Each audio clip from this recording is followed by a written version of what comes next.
I'm here at the Chelmsford Common in October of 2018 with three of my friends who have a petition today. What's your petition? Could I have your names, please? Laura McLeod. Laura McLeod. Yep. Steve Augustino. Steve Augustino. And Melanie Augustino. Melanie Augustino. You two related? We're married. We're married. Nice. Happily. Nice. And you all live in Chelmsford, right? Chelmsford. So you're here on the Chelmsford Common today. You had planned this to be here today because you have a petition that you're asking people to sign, right? Yep. And you're also going to get signatures in the next few weeks. But Yep. Could you tell us what the petition is for? The petition is to. So the petition is to, we hold a legal permit to have our chickens. And now the town is telling us that we need to get rid of our chickens because we don't meet the 40,000 square feet requirement in the antiquated bylaws that are in place.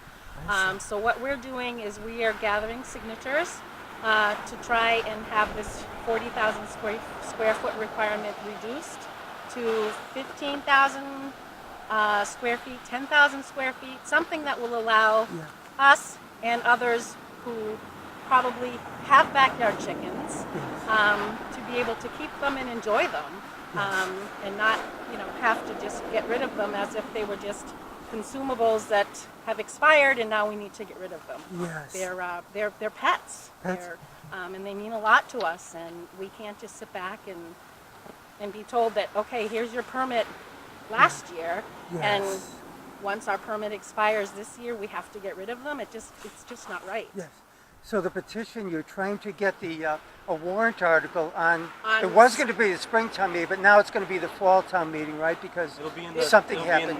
It'll be in the spring We town hope meeting. in the spring 2019 town Article meeting 17. to get it reduced to like 15,000 square feet or 10,000 or 20, whatever it turns out to be. So that there's about 20 families that we know of that have chickens but don't have the 40,000 square feet here in Chelmsford. Correct. So hopefully it'll be on the Springtown meeting. And it might also talk about some requirements about all the food might need to be in cans and, and it has to be taken care of properly, that kind of thing, right? Absolutely. So they're going to work on the warrant. They being the planning board, I guess, and maybe the Board of Health will be involved. And also the building department as it's zoning. Oh, the building department, great. Yeah, they all need to come together. Nice. So there's this very important issue, and Melanie, I think you were saying that they're support animals too for a lot of people, right? Yes, they are support Did you say your animals for a lot of doctor people. confirmed that? My doctor confirmed that they're emotional support animals. Did he give you a letter too? I do have a letter stating that. So that's another reason we should have them confirmed. But they also bring in healthy food to everybody, right? Organic eggs. Organic eggs, They're companion animals. The children and the adults love being with the chickens, right? That I know of. They're not farm chickens. They're family pets. Family pets, what they become. So hopefully we could get this changed. The town could get this bylaw changed to something more reasonable, right? Because not everybody has 40,000 square feet here in Chelmsford. Most people don't. So that'd be wonderful. They think by changing the bylaw it would give about 80% of Chelmsford. They would have about 80% of Chelmsford would be able to have chickens if they change the bylaw to the lower 15,000 or whatever square feet. Right. Wonderful. So, well, is there anything else you'd like to say before you leave? You're trying to get about 200 signatures minimum, right? 200, we would like The at more least the better. 200. The More the better. And then you're going to submit them to? We submit them to the town hall, Yeah. and then they go on to the spring town meeting, and then anybody that wants to support it could come to that meeting. We have petitions at Agway in Chelmsford. Jones Farm has petitions. Great. Rosie's, So in North Chelmsford. Agway, Rosie's, Jones Farm have petitions that people could go in and sign. Yep. Great. As long as you're a registered voter in Chelmsford. Need to be a registered voter, of course, so that'd be good. And the Wonderful. more we could get, the better. Better. If we could get 1,000, that would be great. The more, the more you bring. Yes, and at the town meeting in the spring, it's important that there's a lot of people showing support at the meeting. That's right. And speaking up. You don't have to be a town meeting representative to speak at the town meeting, right? If you own chickens, and if you can't show up, then you can always submit a letter. And that's important too, to do that. To the Board of Health, I would, and to the Planning Board. To the planning maybe board, yes. Well, the Board of Selectmen aren't too involved in this No. issue, but you could send it to them anyway. Copy, make sure this gets on the warrant Send article. it to That's everybody. right. Yeah, it's not everybody, That's yes. right. Anybody and everybody. Well, is there anything else you'd like to say before we go about this issue or Chelmsford? Sign our petition. Sign our petition. Yeah. Now is march up to the end there, and we'll give a demonstration of how the muskets fire. And it will be loud. Company, to the front, step. Gentle wheel. Who's calling cadence? Alan? Left. Left. Right. Left. Left. And a gentle wheel. Left. Right. Left. Left. Left. Left. Right. Left.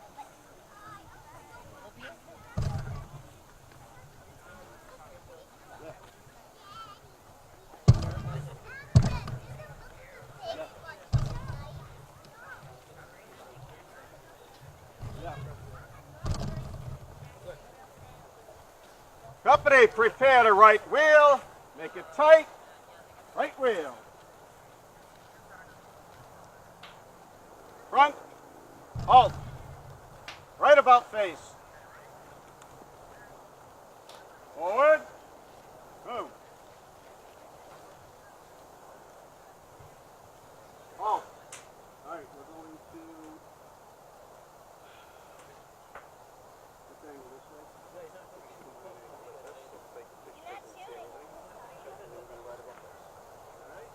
And right above face. So what we're going to do is show you how we would fire these muskets. And I'll walk through what the firing technique is, how they work, and then we'll demonstrate what they actually do. These are called flintlock muskets. They're called flintlocks because this is the lock, this is the stock, this is the barrel. If you've ever heard lock, stock, and barrel, that means you have a complete musket. It's called a flintlock because it uses a piece of flint right here. It's a piece of rock. Our lives depended on a piece of rock. Now you scouts know that if you take flint and you put it on steel, what happens? A spark. Right. So if I was going to fire, okay, this is a very important part too. You have to use your imagination. If I use my pen, there's a hole at the bottom of the barrel. Feel free to spread out and demonstrate also. There's a hole at the bottom of the barrel. That's called the touch hole. I want you to keep that in mind. That's a very important thing. This is the pan, and it's called a pan because that's where stuff goes into and it gets held. So if we were going to fire, I would take a rolled cartridge, and typically if I was firing a live ball, there'd be a musket ball in the bottom. I'd rip it open. Oh, that's important. All Minutemen had to have at least 2 teeth opposite each other. Because if you didn't have 2 teeth, then you couldn't rip it open. So if we were going to fire, which we're not going to just this moment, I would take that, I would have ripped it open, I'd pour some of that powder in the pan. And again, I'm not going to do that now, we'll be doing that shortly. Just a little bit of powder, then I'd close it. This is called the frizzen. How many people know why it's called the frizzen? No? No, he said no, he changed his mind. Well, I'm hoping some year someone knows the answer because I don't know why it's called the frizzen. It's the place where the spark happens. So now that I've closed the pan, I've got powder in there. If I flip it upside down, the powder stays where it is. So that's an important aspect. Then the next step would be we take it down. We take the cartridge that we just had. We pour the rest of it down the barrel, along with the paper and the musket ball. We would have to ram it down. If we didn't ram it nice and tight, then there's a chance that the barrel could explode. And if the barrel explodes, where it would explode? It would explode at this face, and this face is much too pretty to have a barrel explode on it. Shake your heads, yes. Okay, good. So now, and we would have to make sure we put the ramrod back. There's some companies where they may just put the ramrod in the ground. Well, that's a very important thing, but then when you're ordered to advance, you don't have a ramrod and all you have is a fancy stick. Because without a ramrod, you do not fire it because it will explode in your face. We already talked about the faces. And right back. So now I'm ready to fire. So if I pull the trigger, nothing's going to happen. And the reason nothing's going to happen is because I'm only at half cock and it's a safety measure. So I could do that all day long and it won't fire. Unless I go like this too hard and it does fire when it's at half cock. That's called going off half cock. You're ready for a big show, but you really weren't ready at that moment. Okay? So then the captain would say, or the sergeant would say, make ready. Then we go back to a full cock, and you could all hear that. And then we would fire. Now, we take aim and we fire. We talked about spark. We're all going to demonstrate what it looks like. You'll see the spark from the flint hitting the steel. All right? Everybody spark it. You see the spark? So the spark from the frizzen goes down into the pan. It makes the powder in the pan go off, and the hot gases from the pan go through that little touch hole and make the barrel go off. You know what happens then? Boom! And that's how a musket works. Okay, anybody want to do a spark? Who wants to make a spark? If you want to make a spark, you got to yell boom. Okay? You yell boom? Okay. Pull that hard. A little bit of residue on that. Pull it, pull it, pull it. Come on, come on. Go back. Boom. Anyone else? Well delayed. Really hard. You want to make a spark? It's not going to go boom. There you go. As you did it. That's right.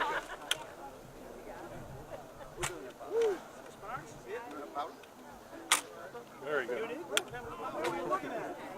My own daughter has probably never done this before.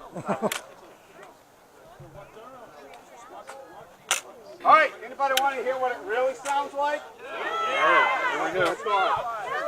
Company, reassemble.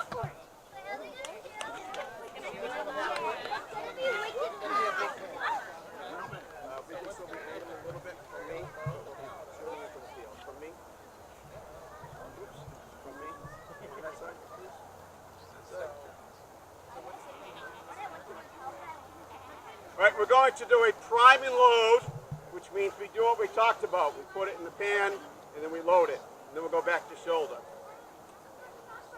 Company, prime and load.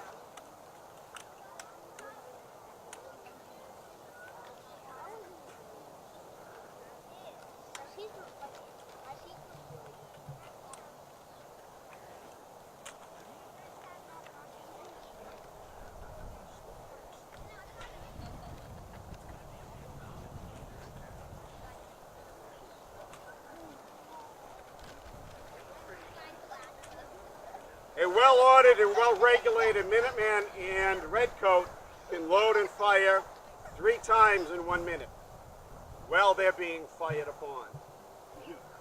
Ready? Company, make ready. Aim. Fire. That's a boom. Did anybody not go off? Okay. So we're here at the Garrison House Association with I'm Penny Lacroix, Penny Lacroix and and my husband Dan Lacroix. Dan Lacroix. Penny and Dan Lacroix. Nice. And so, Penny, what are you doing here today? Or So I have a dye bath going, and I have some madder root. It's M-A-D-D-E-R, yeah. which grows really well in New England. And I've got like a gigantic tea bag full of madder root here. Oh. And it's been steeping. I actually put it into cold water earlier in the week. Oh. But now I'm heating it up a little bit for about an hour. So it's just about ready to take the tea bags out and put the cloth in.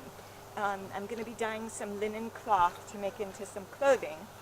And one of the things that I'm doing is using both an iron pot and a copper pot. Yeah. And the the metals will leach out of the pots and will make the color slightly different with on the two different fabrics. So I'm really excited to see how that's going to turn out. And when was this process used approximately? What years do you think? It's hard to I say. think madder's been used for a very long time. Very long time. I can't tell you specific years. I know it was used in colonial times. Yes, wonderful. It's what they used to dye the soldiers' coats, the red coats. Really? Yeah. Oh. So the British used it. Often you'll see that theirs turn a little bit orange, and that comes from the pH of the water. Yes. So what I've tried to do here, I've altered the pH of the water a little by adding some soda ash, and I'm hoping that it comes out more on the blue end rather than the orange. Yes, wonderful. Because I don't want to look like a red coat out there. Right, no, we wouldn't want that. Well, thank you very much for demonstrating this to us. So these look like actual very old pots. Are they? Do you know? Right, this is one that belongs here at the house. At the Garrison House, yep, yeah. and they let me use it when I come and do dye pots here. And it must have, This is a copper one that I picked up at an antique shop, and I only use it for dyeing. I don't put any food in it. That's kind of a good practice. Yes, yeah. Well, thank you very much. And this is at our Colonial Craft Day, right? Just to let people know on the video know. At the end of September every year, we do this. Yep. And we're taping this in September 30th, 2018, right? Yep. Well, thank you very much for demonstrating that for us. You're welcome. I'm here with George Ripsom at the Garrison House Association's Colonial Craft Day, and this is the end of September of 2018. And George, could you tell us a little bit about the Garrison House Association here in Chelmsford? The association was initiated when we were given this property back in 1959 in November. We're almost 55 years now, but wow, 1959. yes. Wow. And during that time, at that time, we were given the Garrison House, the barn, and the craft house.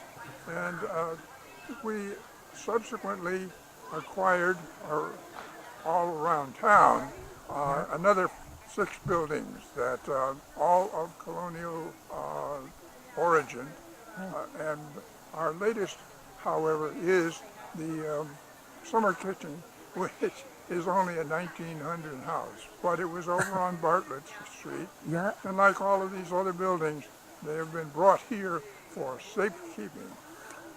The Garrison, by the way, the Garrison property here at Garrison Road was originally part of 500 acres given to the original colonials, one of the items, of course, and they were here in 1655 to establish the town of Chelmsford. Yes. We, of course, as the association, were established and and registered with the Commonwealth in 1960. Took a little while to get the papers all in order, but since that time we have enlarged the property and have maintained it and will continue to do so. One of the things that, of course, is necessary to do that is funding, and so obviously we would be welcoming anyone who has the opportunity to come and join the organization or would be able to contribute in putting on something like this Colonial Craft Day. This, by the way, is our 40th year that we've had Colonial Craft Day the last weekend of September. Wow. And it's just really wonderful. At the moment, we are crawling with people, and it's always something that children enjoy, and we are showing various crafts. All of these crafters are volunteers who come out and show their work and invite anyone to come and join them. Wonderful. Well, thank you. And website is probably Garrison House Association, right? If somebody Googles that, they could probably find our website and find out how to get in touch with everybody and donate or join the organization. They can find out about the organization and make their decision at a time subsequent. Good. Well, George, thank you very much for, you could stay there for a second, George, but thank you very much for all that you do for the organization. You're the treasurer, and you do a great job every year. Last year, you had a great return for the organization. Yes. Much better than my return, personally. So you did a great job. And did we mention the Garrison House is right in back of you in this video? Yes. The original Garrison House here. So it's a wonderful thing. Thank you very much, George, for joining us today. It's a pleasure to have you with us. We're going to go from shoulder, and I'm going to say, commence firing. And then we're going to do it 3 times the quickest. So it'll be kind of scattered. Maybe a little ragged. And maybe I'll be fastest. Maybe not. Company, commence firing.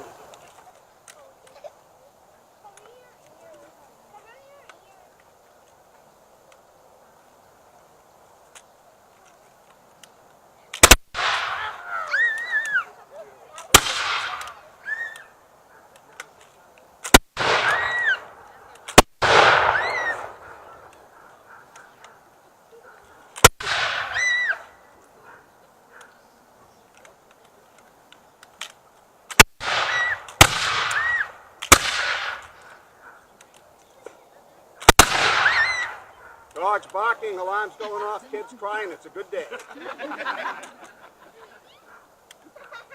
That's 3.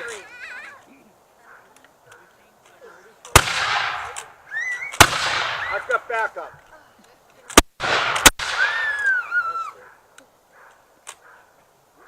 That's 2.5. And back to shoulder when you're done. Now what you saw is a misfire. To make sure that it's clear and safe, it was dumped. The powder was dumped because we're just going to go back to formation. So that makes it safe. All right, company, prepare to search arms. Cast about. Or search, whatever. Bring it down. Dump it. This is another safety routine. We're dumping it to make sure there's no powder left because maybe mine really didn't go off and I don't know it. Return to shoulder. And prepare to spring rammers again once more. Cast about again, prepare to spring rammers. So in this case, we'll do it one more time just to make sure that they really did all go off. You hear that ping? That's what I'm going to get from everybody, sir. Yep. Yep. All right, prepare to return. Rammers. Return. Shoulder. Gentlemen, thank you for your assistance. On the right about face, you are dismissed to mingle with the crowd. Right about face. There we go. Now who wants to be a Minuteman? I'm at the Chelmsford Historical Society's Farm Fair. This is our 17th annual Farm Fair, and we're in September of 2018. And as you can see here in front of me, we have a member of the Chelmsford Board of Selectmen, Pat Wojtas, past chairman of the Board of Selectmen. So Pat, you come to the Farm Fair every year? I try to make it every year. You said it's 17th annual. I don't know if I've made all 17, but I bet I've probably made 15 of them. So yeah, it's always a good event to come to. Yeah. You do, because your family's been in town for over 100 years or something, Correct. Right? Yep. That's amazing, right? Yeah. So you know a lot about the history of Chelmsford, that's for sure. Well, I think I do. Yeah. Yeah. You remember before Route 129 was all developed with these office absolutely. buildings, I and like I do, that. you know. Well, I'm so glad you came again this year, Pat. That's very nice of you. And so how do you like the Farm Fair, by the way? You have a good time here? We have a good turnout this year, right? Very good turnout. Yeah, I think it's one of the best that I've seen. So, quite frankly, so yeah, I mean, it's good. It must be, due to all your efforts, Tom. Oh, we've been doing a lot of advertising. Yes, Pat. I was at your selectmen meeting on Monday. Yeah. That was interesting. It was was. jam-packed with people that night. Yeah. They were even out in the hallway. Yeah, we had a couple controversial issues we were talking about. So yeah, it was an interesting meeting for It was sure. kind of like, it must be exciting for selectmen to be in a meeting like that, you know? It is. Sometimes it goes on a little too long on some issues, Yeah. but that's what we're there for, is to listen to what the residents have to say and try to resolve their problems. Yeah. And Pat, you've been a selectman for what, about 9.5 years now, right? Something like that. that? Yeah. It's great. And you're up again next year, but we won't talk about that now, about Yeah. if you're running or not. Yeah, it's a little too early for that. Yeah. But one thing, maybe if you have a chance, we could talk about is an issue that came up on Monday, Uh-huh.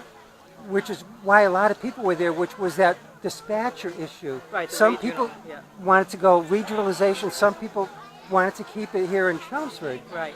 So it ended up staying here in Chelmsford for now, right? That's correct. Yeah, it With was a 3-2 vote. 3-2 vote, yeah. And I voted to join the regional dispatch center. I think it makes sense to do that. We'd have better technology, we'd have more resources, and I think something that happened recently is kind of a good example of how it really would have helped to have a regional center, and that being the gas explosions in Lawrence. That community absolutely needed so much assistance.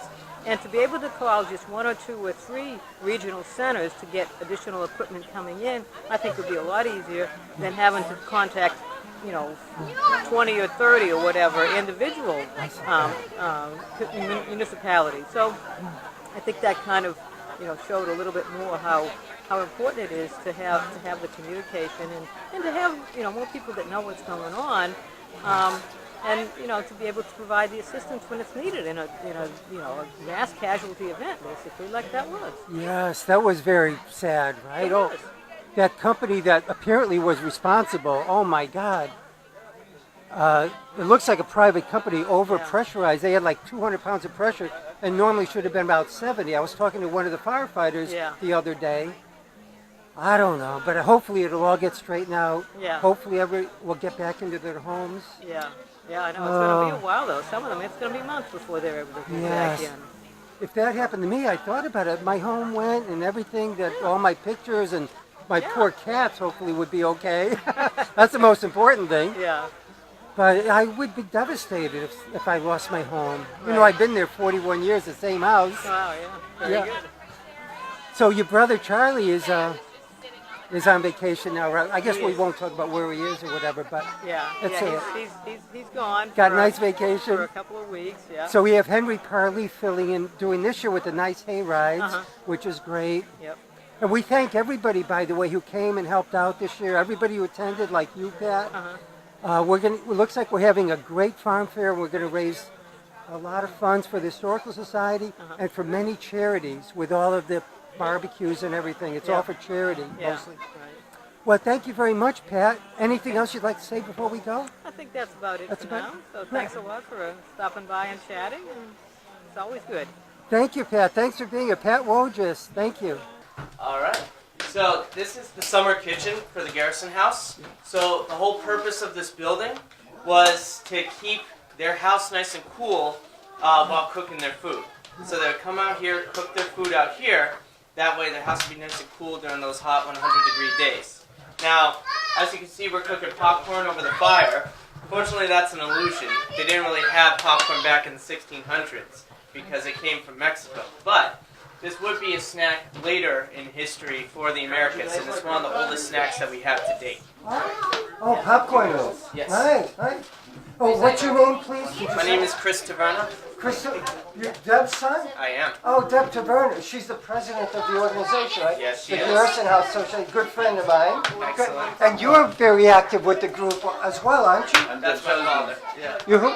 Deb's husband. Oh, really? Oh, no wonder I see you all the time. At our annual dinners and everything. Oh, great. Well, thank you very much for doing this. So anything else you'd like to say before we go on the video? Have fun, guys, and enjoy your popcorn. Okay, yeah. I think there's a popcorn there with your name on it. Great. Thank you very much. Thank you.